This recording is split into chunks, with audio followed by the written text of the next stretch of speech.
नमस्कार, स्वागत है आपका खबरों का पंचनामा में। मैं हूं आपके साथ खुशबू शर्मा। हम लेकर आए हैं देश और दुनिया की 5 बड़ी खबरें, जिस पर चर्चा के लिए हमारे साथ स्टूडियो में मौजूद हैं कैपिटल टीवी के editor in chief doctor Manish Kumar. Doctor साहब, बहुत बहुत स्वागत है आपका। धन्यवाद। सबसे पहले नजर डालते हैं हेडलाइंस पर।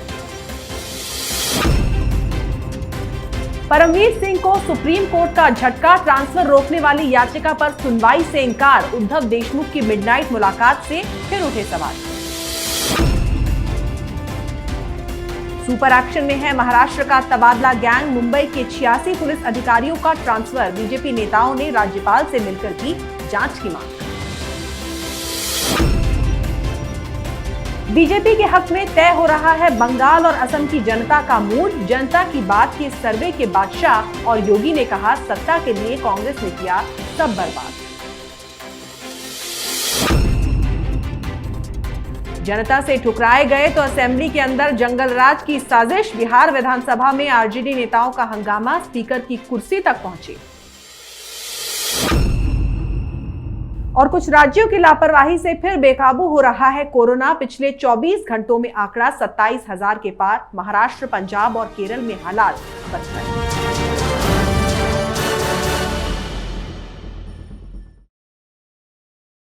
नजर डालते हैं पहली खबर पर, जो जुड़ी तो महाराष्ट्र से है, पर हलचल पूरे देश में है। एक तरफ मुंबई के पूर्व पुलिस कमिश्नर परमवीर सिंह की उस याचिका पर आज सुप्रीम कोर्ट ने सुनवाई से इनकार कर दिया, जिसमें उन्होंने अपने तबादले को चुनौती दी थी। तो दूसरी तरफ सवाल ये उठ रहे हैं कि आखिर मुंबई में कल आधी रात को उद्धव ठाकरे और अनिल देशमुख के बीच मिडनाइट मीटिंग में क्या खिचड़ी पकी। ये सवाल इसलिए भी अहम है क्योंकि शिवसेना का जो मुखपत्र सामना सिर्फ आग उगलने के लिए ही मशहूर है, वो आज देशमुख की तारीफ में कसीदे कर रहा है। यहाँ पर सवाल ये उठता है कि एक तो परमवीर सिंह को सुप्रीम झटके के क्या मायने हैं डॉक्टर साहब, और दूसरा ये कि शिवसेना और एनसीपी में आखिर कौन सी खिचड़ी पक रही है। सुप्रीम कोर्ट ने आज फिर वही काम किया जो उनसे उम्मीद नहीं थी।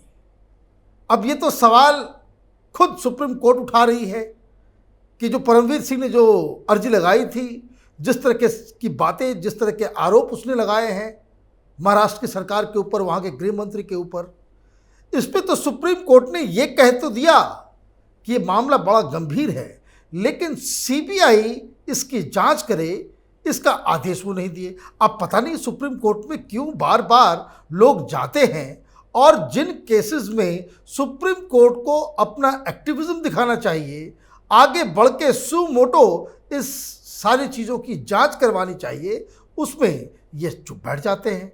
सुप्रीम कोर्ट का जो आज फैसला हुआ है, वो फैसला यही है कि इस पे हम डिसाइड नहीं करेंगे, आप मुंबई हाई कोर्ट जाकर के वहाँ आप अर्जी लगाएं। ये उसी तरह की गलती है जिस तरीके से आपने देखा था किस तरह से लोग जब किसान आंदोलन के खिलाफ सुप्रीम कोर्ट पहुँचे थे, तो सुप्रीम कोर्ट सही फैसला, राइट फैसला लेने में थोड़ी सी उसमें उनको संकोच हो रहा था। अब ये मसला तो ख़त्म हो गया, सुप्रीम कोर्ट ने हाई कोर्ट के लिए भेज दिया। इस बीच जितने भी सबूत मिल रहे हैं, उससे ये बात बिल्कुल साफ हो चुका है कि महाराष्ट्र में जो सरकार चल रही है वो दरअसल वसूली सरकार है। और बीच में ये खबर आ रही थी कि इस पूरे इशू को लेकर के जिस तरीके से शिवसेना बदनाम हो रही थी और अचानक से परमवीर सिंह की चिट्ठी आ जाती है। अब तक तो ये हो रहा था कि सारे का सारा जो जिम्मेदारी जो वो उद्धव ठाकरे के पास जा रहा था, लेकिन जिस तरीके से बाद में अनिल देशमुख का नाम सामने आ गया, तो अब ये दोनों ही पार्टियां दलदल में फंसी हुई हैं।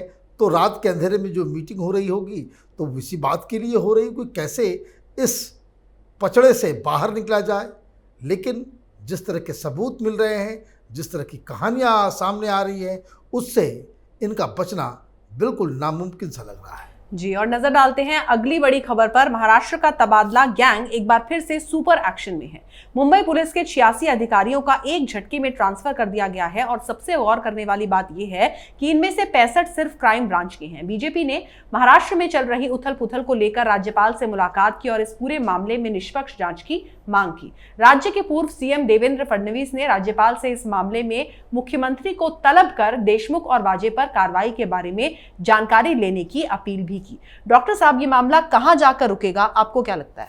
देखिए, ये मसला तो बिल्कुल साफ साफ सा दिख रहा है कि महाराष्ट्र के अंदर कोई नियम कानून है नहीं, संविधान को ताक पर रख दिया गया है और ये फिट केस बनता है कि यहाँ पे आर्टिकल 356 का इस्तेमाल हो और इस सरकार को बर्खास्त किया जाए। और इसकी ही तैयारी है। ये जो बीजेपी के लोग गृह मंत्रालय में जा रहे हैं, गवर्नर के पास जा रहे हैं, शिकायतें कर रहे हैं, और ये जो खबर आ रही है कि उद्धव ठाकरे से जो चीफ मिनिस्टर हैं उनसे जवाब तलब किया जाएगा, ये दरअसल आर्टिकल 356 लगाने की कवायद है। ये कवायद इसलिए भी ज़रूरी है क्योंकि वहाँ पे जो जांच होनी है, ये सरकार जब तक वहाँ पे मौजूद रहेगी वहाँ पे निष्पक्ष जांच नहीं हो सकता। और देखिए किस तरीके से थाने के कोर्ट ने भी एनआईए को केस दे दिया। ये एटीएस वाले कुछ तमाशा कर रहे थे। तो ये एक मसला जो है कि यहाँ पे क्या जो सरकार कानून को ताक पे रख देती है, संविधान को ताक पे रख देती है, नियम कानून को फॉलो नहीं करती, क्या इसको बर्दाश्त किया जा सकता है? ये एक मसला है। और इसी डर से, क्योंकि चूंकि गवर्नर साहब को बताना पड़ेगा कि भाई आपके पास तो अगस्त 2020 से ही सारी जानकारियां थी, आपने क्या किया? ये सारे खुलासे तो चीफ मिनिस्टर के पास हुए हैं। ये देवेंद्र फडणवीस जो सबूतों की बात कर रहे हैं, जिन डाटा की बात कर रहे हैं, जो आपसी फ़ोन पे बातचीत का जो पूरा जो उन्होंने खुलासा किया है, ये सारी बातें उद्धव ठाकरे अगस्त 2020 में ही जान चुके थे। उसके बाद आपने क्या किया? तो उनसे पूछा जाएगा कि भाई आपने कार्रवाई नहीं की तो ये फिट केस बनता है कि आपकी सरकार को बर्खास्त कर दिया जाए। तो उसी आनन फानन में इन्होंने 86 पुलिस अधिकारियों का तबादला किया है कि ताकि जब गवर्नर के सामने ये जाए या उसका जवाब दें तब ये बता सके कि नहीं हम भी कुछ कार्रवाई कर रहे हैं। ये दरअसल राजनीति चल रही है। हकीकत यही है कि महाराष्ट्र की जो महाविकास अघाड़ी है, ये महावसूली अघाड़ी सरकार है और इनके पास कोई भी मॉरल राइट नहीं है महाराष्ट्र में सरकार में बने रहने का। इन्हें इस्तीफा दे देना चाहिए। जी, और अगली बड़ी खबर है बंगाल और असम के चुनावी घमासान की। खबर यह है कि जैसे जैसे चुनावी तारीख नजदीक आ रही है, जनता का मूड और क्लियर होता जा रहा है। जन की बात के चुनावी सर्वे में दोनों राज्यों में बीजेपी की सरकार बनने की उम्मीद सामने आई है। जाहिर है इस सर्वे और जनता के मूड से बीजेपी के नेताओं का उत्साह बढ़ा है। पश्चिम बंगाल में अमित शाह ने कहा कि जनता अब ममता से ऊब चुकी है, तो दूसरी तरफ असम में यूपी के मुख्यमंत्री योगी आदित्यनाथ बोले कि कांग्रेस ने सत्ता के लिए हमेशा ही विभाजन किया। डॉक्टर साहब, बंगाल और असम की जनता ने क्या ये तय कर दिया है कि अब सत्ता बदलेगी? देखिए, असम में तो बिल्कुल ये क्रिस्टल क्लियर दिख रहा है कि कांग्रेस पार्टी ने अपने ही पैर में कुल्हाड़ी मार ली। वो इसलिए क्योंकि इन्होंने ये बदरुद्दीन के पार्टी के साथ जो अलायंस बना करके मामले को पूरा कम्युनलाइज कर दिया। अब वहाँ पे प्रॉपरली हिंदू मुसलमान के बीच जो वोटों का बंटवारा हो रहा है, इस वजह से भारतीय जनता पार्टी को फ़ायदा होता हुआ नज़र आ रहा है। सरकार, लीडरशिप, वो भी क्लैरिटी है बीजेपी का। कैंपेन बहुत बढ़िया चल रहा है, मैनेजमेंट उसका कोई मुकाबला नहीं है। तो ये सारे संकेत इस बात को बता रहे हैं कि असम में बहुत ही कंफर्टेबली भारतीय जनता पार्टी जीत जाएगी। मसला बंगाल का फंसा हुआ था। बंगाल में अब ऐसा लगने लगा है कि ममता बनर्जी ने वो जो पैर की चोट को लेकर के तमाशा बनाया और ये कह दिया मेरा पैर टूट गया, और वो अपने पैर को आगे रख करके पूरी जगह जो वो कैंपेन कर रही थी, ये पासा अब उल्टा पड़ने लगा है। क्योंकि ममता बनर्जी उस तरीके से भाषण नहीं दे पा रही हैं जो पहले वो स्टेज पे इधर से उधर घूम घूम के दिया करती थी। उस भाषण का वो जो फ्लेयर है, ममता बनर्जी का जो ट्रेडमार्क है, वो इस पूरे कैंपेन से गायब हो गया। और मुझे लगता है कि अगर पैर नहीं टूटा है और उसके बाद भी इन लोगों ने ये नाटक करके लोगों से सिंपैथी वोट लेने की कोशिश की, तो इसमें प्रशांत किशोर पूरी तरीके से फेल हो गए हैं। दिक्कत ये है कि ममता बनर्जी का कैंपेन अब वो डाउन हिल जा रहा है, वो धीरे धीरे कमज़ोर होता दिख रहा है। और वहीं भारतीय जनता पार्टी का जो कैंपेन जो है वो अपने उरूज पे है और हर तरफ से, हर इलाके में केंद्र से बड़े बड़े लीडर्स जा रहे हैं और वहाँ पे जय श्री राम बना करके माहौल तैयार किया जा रहा है।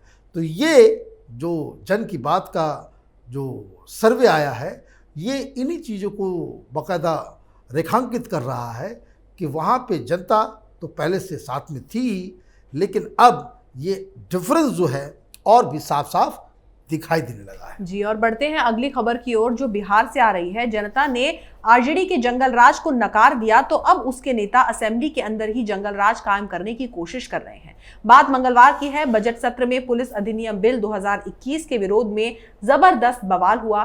सदन के अंदर 4 बार कार्रवाई स्थगित हुई और आरजेडी के विधायकों ने विधानसभा अध्यक्ष विजय सिन्हा को उनके ही चेंबर में बंधक बना लिया। मामला शांत करने के लिए डीएम और एसएसपी आए तो उनके साथ भी धक्का मुक्की हुई। हद तो ये हो गई कि इतने हंगामे के बाद भी लालू के लाल तेजस्वी यादव नीतीश कुमार से ही माफी की मांग कर रहे हैं। डॉक्टर साहब, ये बहुत कुछ वैसा ही लगता है कि रस्सी जल गई पर बल नहीं गया। देखिए, बिहार में जो कुछ हो रहा है वो बहुत ही शर्मनाक है। गलतियां दोनों तरफ से हो रही हैं और ये बहुत बड़ा सवाल उठ रहा है कि क्या राजनीति इसी हिसाब से होगी। हकीकत यही है कि हिंदुस्तान में जो नया जनरेशन, जिसको कह सकते हैं कि नए युवा लीडर पैदा होंगे, लेकिन युवा तो आ रहे हैं लेकिन बेअकल लोग आ रहे हैं, इनको अकल ही नहीं है। देखिए किस तरह से राहुल गांधी दिन सवेरे होते ही एक भद्दा सा ट्वीट करता है। अब कुछ दिन पहले आपने देखा किस तरीके से अखिलेश यादव पत्रकारों की पिटाई करवाते हैं, और अब ये देखने को मिल रहा है कि किस तरीके से वहाँ बिहार में कोहराम मचा हुआ है। दरअसल ये लोग हिंसा को एक विरोध का पार्ट बनाना चाह रहे हैं। ये जो आंदोलन का जो बवाल मचा है देश के अंदर में कि कहीं भी बैठ जाओ, कहीं भी खड़े हो जाओ, रोड जाम कर दो, असेंबली जाम कर दो, हर जगह, तो दरअसल मसला यहीं से शुरू हुआ। ठीक है, सरकार कोई कानून लेकर के आ रही है, आपका विरोध है, आप विरोध करें, उसका तरीका है, लेकिन अब आप सीधे स्पीकर के पास चले जाएं, स्पीकर के साथ धक्का मुक्की करें, तो वो तो मार्शल्स को बुलाएंगे, उनका अधिकार है। और जिस तरीके से आप आपस में लड़ रहे हैं, जो विपक्षी पार्टी और सत्ताधारी पार्टी है, for God sake, Nitish Kumar, Lalu Yadav, ये लोग कॉलेज के दोस्त रहे हैं, और ये आज ये स्तर पे मसला पहुंच गया है कि तुम तड़ाक में बातचीत होती है, पर्सनल अटैक होता है, बेटा किसका है, कौन बाप है, इस तरह की भद्दी भाषाओं का इस्तेमाल होता है। तो ये जो पॉलिटिकल कल्चर बन रहा है, ये सिर्फ बिहार में नहीं, ये राहुल गांधी की कृपा से पूरे देश में ये जहर जो है वो फैल रहा है कि हर जगह राजनीतिक प्रतिद्वंदी ये दुश्मन बनते चले जा रहे हैं, और उसी का नतीजा है कि वहाँ पे पुलिस को बुला लिया गया, बाकायदा उसकी एक विधायक की पिटाई कर दी गई। विधायक को इस तरीके से पुलिस अधिकारी पिटाई करेंगे, ये तो शर्मनाक है, ये अच्छी बात नहीं, चाहे किसी भी परिस्थिति में हो। तो अब मसला यही उठ रहा है कि जो पॉलिटिकल पार्टीज़ हैं और जिस तरह के लोग पॉलिटिकल पार्टीज़ को चला रहे हैं, ये दरअसल दिमाग से बौने लोग हैं। इन लोगों को मिल्कियत में राजनीति मिली है, ये लोग अपने पिता के काम के ऊपर अपनी राजनीति चमका रहे हैं, इसलिए इनसे कुछ उम्मीद करना वो खुद को ही सो कर सकते हैं कि आपको धोखा देने के बराबर है। बिहार में जो हो रहा है वो उसके लिए दोनों ही तरफ जिम्मेदारी है। विधायक की पिटाई नहीं होनी चाहिए थी, लेकिन यहाँ तक माहौल आया कैसे, सिचुएशन ऐसे क्यों बना, उसके लिए ये तेजस्वी यादव जिम्मेदार है। जी, और अब आखिरी खबर, लेकिन बेहद गंभीर खबर। पिछले 24 घंटों में कोरोना के 47,000 से ज्यादा नए केसेस दर्ज किए गए हैं। पिछले साल नवंबर के बाद लगातार घटते आंकड़ों के बीच ये आंकड़ा देश के लिए वाकई चिंता की बात है। और सबसे बड़ी बात यहाँ पर यह है कि इसमें सबसे ज्यादा लापरवाही महाराष्ट्र, पंजाब और केरल में ही देखी गई है। डॉक्टर साहब, एक तरफ तो केंद्र सरकार लगातार कोशिश कर रही है कि कैसे इस पर काबू किया जाए, क्या राज्य इसके लिए जिम्मेदार है? देखिए, राज्य के पास स्वास्थ्य का ये पूरा डिपार्टमेंट है जी। और कुछ राज्यों में सही प्रबंधन हो रहा है, कुछ राज्यों में स्थिति खराब हो रही है। अभी जो अचानक से स्पाइक आया है, आज शायद बताया जा रहा है कि 47,000 लोग जो है आ रहे हैं, ये तो पुराने जिस समय पीक पे था वो उस समय की इस तरह के आंकड़े हैं। 250 से ज़्यादा लोग पर डे कोरोना के चपेट में मौत हो रही है उनकी। तो ऐसा क्यों हो रहा है, तो उसके आंकड़ों को ज़रा सा आप समझेंगे तो ये समझ में आएगा कि जो 80% केसेस जो आ रहे हैं वो सिर्फ 6 राज्यों से आ रहे हैं, बाकी राज्यों से नहीं आ रहे हैं। और ये कोई बहुत बड़े बड़े राज्य नहीं हैं, चाहे पंजाब को आप देख लें, केरल को देख लें, महाराष्ट्र एक बड़ा राज्य है, लेकिन जिस हिसाब से वहाँ इंतजाम किया जा रहा है, जिस तरीके से, अब आप देखिए प्रधानमंत्री मोदी ने कहा कि भाई वैक्सीनेशन का जो है प्रोसेस होगा। अब ये लोग वैक्सीनेशन का काम ही नहीं कर रहे थे। क्यों नहीं कर रहे थे? अब दिल्ली के अंदर देखिए, दिल्ली भी इसमें बहुत आगे है, लेकिन दिल्ली वाले भी जो है मुख्यमंत्री ये जो नटवर लाल है वो अपना कांड उसने शुरू कर दिया है। ये जब से ये बढ़ा है, आप देखिए केजरीवाल आ गया टेलीविजन पे, हर मीडिया चैनल पे, अब खास करके जिसको लोग कहते हैं भाई बीजेपी का फेवर करने वाले टीवी चैनल्स हैं, उस पर ज़्यादा ऐड चल रहा है कि भाई मेरे ऊपर सवाल मत उठाना। और वो वीडियो बन गया, सरकारी पैसा वो चला भी गया और तमाशा चालू हो गया। तो ये दरअसल हिंदुस्तान में जो राज्य सरकारें हैं, ये उनकी जिम्मेदारी है कि आप अपने हिसाब से, हर राज्य की अलग अलग कंडीशंस हैं, अपने हिसाब से इसको कैसे कंट्रोल किया जाए उसकी रणनीति बनाएं, और इस रणनीति में केंद्र की क्या मदद हो सकती है उसके बारे में बातचीत करें। लेकिन हो क्या रहा है, लोग मरते हैं, स्थिति खराब होती है तो उसके लिए मोदी जिम्मेदार, और कहीं अच्छा होता है रिजल्ट तो वहाँ के चीफ मिनिस्टर जिम्मेदार। तो आप मौत के ऊपर भी ये विपक्ष की पार्टियां राजनीति कर रही है। यही वजह है कि कोरोना के साथ भी जो इन लोगों ने खेला किया है, उसकी वजह से ये दूसरा वेव चल रहा है। इमीडिएटली हर राज्य सरकार को अपने अपने हिसाब से रणनीति बनाने की ज़रूरत है, क्योंकि अब आज तो खबर ये आई कि कोई और भी एक स्ट्रेन आ गया, नया स्ट्रेन मिल रहा है। तो ये चिंताजनक स्थिति है, और इसमें हर सरकार को राजनीति से ऊपर उठ के वैक्सीनेशन के प्रोसेस को जो है स्पीड अप करना चाहिए। जी डॉक्टर साहब, बहुत बहुत शुक्रिया इस तमाम जानकारी के लिए। धन्यवाद। तो खबरों का पंचनामा में आज के लिए बस इतना ही। अगर आपको हमारा वीडियो पसंद आया तो इसे लाइक करें, शेयर करें और कैपिटल टीवी को सब्सक्राइब करें। नमस्कार।